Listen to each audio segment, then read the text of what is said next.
You are not supposed to be this close to a running jet engine. You know that. Every safety briefing, every warning sign, every senior mechanic who ever screamed at a rookie, they all said the same thing. Stay outside the zone. Keep your distance.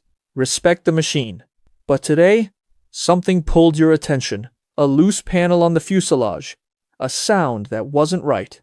You leaned in, just slightly, just for a second, to get a better look. Your clipboard is still in your hand. Your ear protection is still on. And the Boeing 737 parked at Gate 14 is still running its CFM56 jet engine through a post-maintenance thrust check. You've done this walk-round 100 times. You know this airplane. You know this engine. And in approximately 3 seconds, the engine is going to know you too, not the way you'd like. Here's what nobody tells you about jet engines. They don't announce themselves. They don't give warnings. The CFM56, the most common commercial airplane engine on the planet, fitted to nearly every Boeing 737 flying today, doesn't care about you. It doesn't see you. It doesn't feel you approaching. It just does what it was engineered to do. It pulls, it compresses, it burns, it pushes. And if you happen to be standing in front of the intake when it's doing all of that, you are no longer a person. You are a foreign object. And the engine will treat you exactly the same way it treats a bird, a chunk of ice, or a loose bolt. It will process you completely. Let's talk about what a jet engine actually is, because the physics of what's about to happen to you only makes sense once you understand the machine. The CFM56 runs on a principle so simple they gave it a name that sounds like something you'd hear at a pub. Suck, squeeze, bang, blow. That is the actual technical terminology. Not a joke, not an exaggeration. 4 stages, 4 steps. And you're about to experience all of them from the inside. Stage 1 is the suck. The intake fan at the front of the airplane engine is massive. We're talking about a fan diameter of roughly 60 inches. The blades on that fan, 22 to 24 of them made from titanium alloy, spin at anywhere between 3,000 and 5,000 revolutions per minute.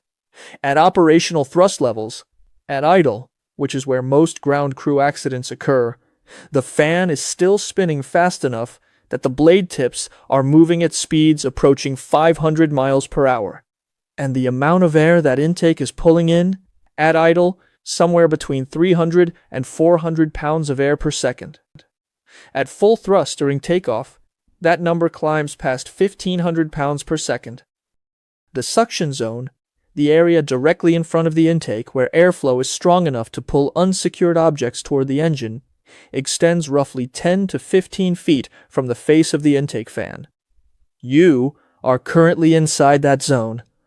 You weigh 175 pounds. The jet engine is pulling in 350 pounds of air per second. The math is not in your favor. Stage 2 is the squeeze.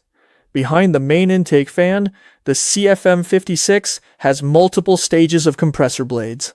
These are smaller, sharper, and spinning even faster than the front fan. Their job is to take the air that just got sucked in and compress it to extreme pressure, around 30 to 35 times atmospheric pressure in a high bypass turbofan like the CFM56.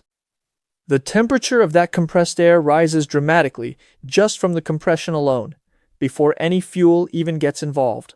This is where the airplane engine starts to feel less like a machine and more like a meat grinder, because the compressor stages are not designed to be selective. They compress whatever enters them. Stage 3 is the bang. The combustion chamber of a jet engine runs continuously. This isn't an intermittent explosion like a car engine. It's a sustained, controlled fire. Fuel gets injected and ignited, and the temperatures inside that combustion chamber reach between 1,000 and 2,000 degrees Celsius, depending on the thrust setting. To put that in context, aluminum melts at 660 degrees Celsius. Your body, which is mostly water, fat, and protein, doesn't stand much of a chance at those temperatures. Water flash boils, fat ignites, protein incinerates. What's left of you at this stage is not recognizable as organic material. You are carbon particles and water vapor being mixed with jet exhaust. Stage 4 is the blow. Whatever exits the combustion chamber passes through the turbine stages at the rear of the engine and gets expelled out the exhaust nozzle at approximately 400 to 500 miles per hour. The exhaust plume of a CFM56 at idle extends roughly 100 to 200 feet behind the airplane. It's hot enough to cause serious burns at distances that seem safe. It's moving fast enough to knock a person off their feet at 200 feet. And mixed into that exhaust, in the scenario we're describing, would be what remains of you after passing through every stage of the jet engine, which, to be clinical about it, is not much. Now let's go frame by frame, because this is where it gets specific. 3 seconds before impact, you feel the pull.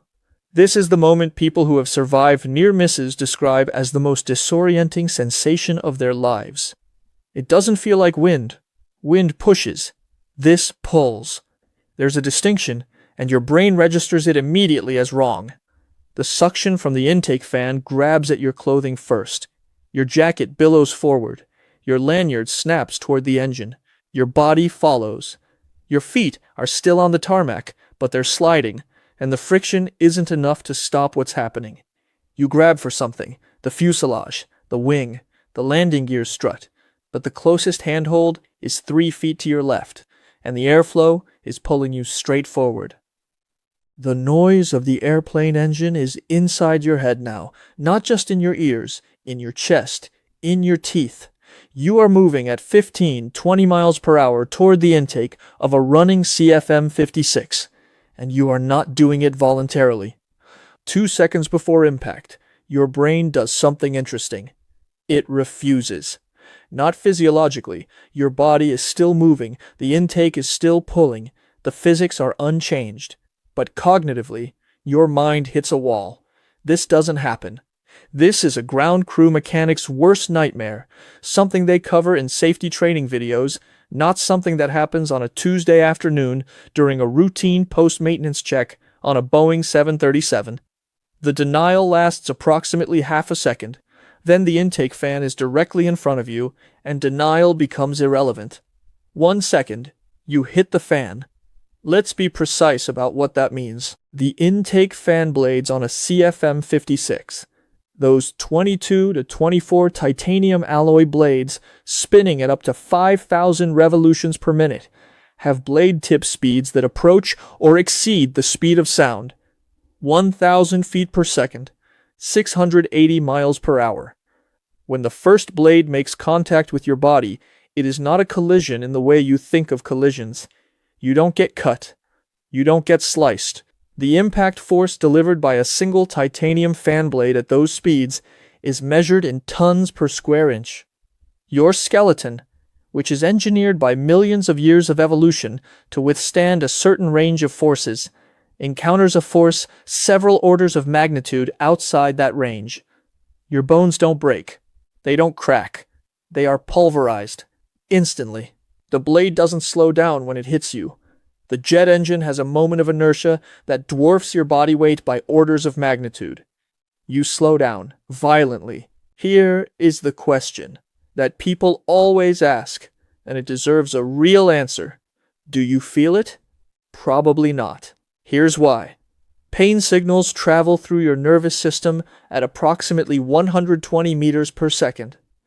The fan blade is moving at over 300 meters per second.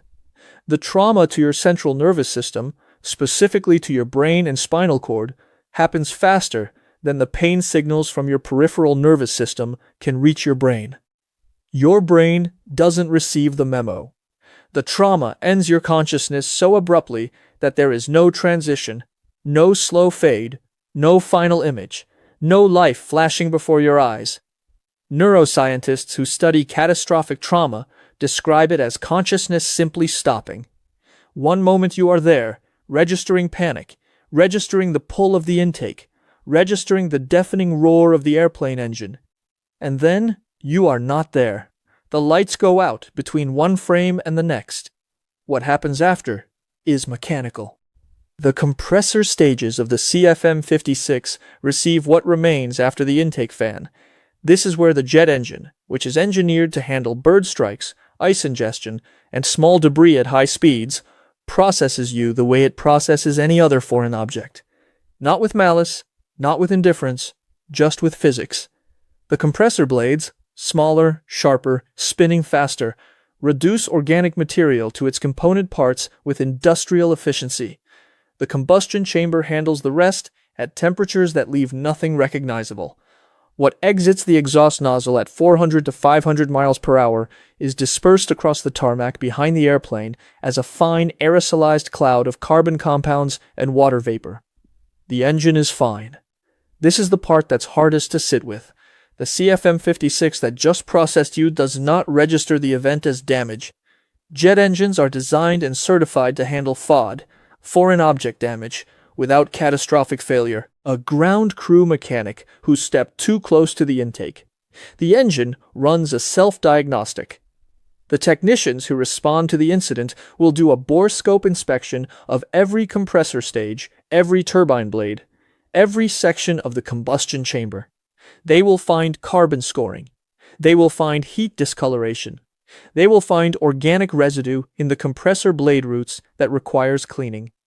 And if the inspection clears the engine, if the titanium fan blades show no structural damage, if the compressor stages are intact, if the combustion chamber is clean, that airplane engine goes back into service. Your Boeing 737 flies its next route. Passengers board at gate 14 with no knowledge of what happened 6 hours earlier.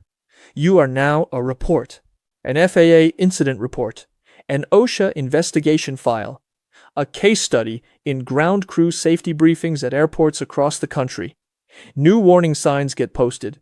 The exclusion zone around running jet engines gets reviewed. Maybe it expands from 15 feet to 20 feet. The safety training video that gets made about your incident will be shown to every new ground crew mechanic at every airline that operates the CFM56 on the Boeing 737. They will watch it in a conference room. Some of them will look away. Some of them will not fully believe it. All of them will walk out onto the tarmac and stand just a little further from running airplane engines than they did before. This has happened before. It will happen again. In 1988, a Southwest Airlines ground crew worker was killed by an engine intake at Houston Hobby Airport. In 2006, a Continental Airlines mechanic died in a similar incident.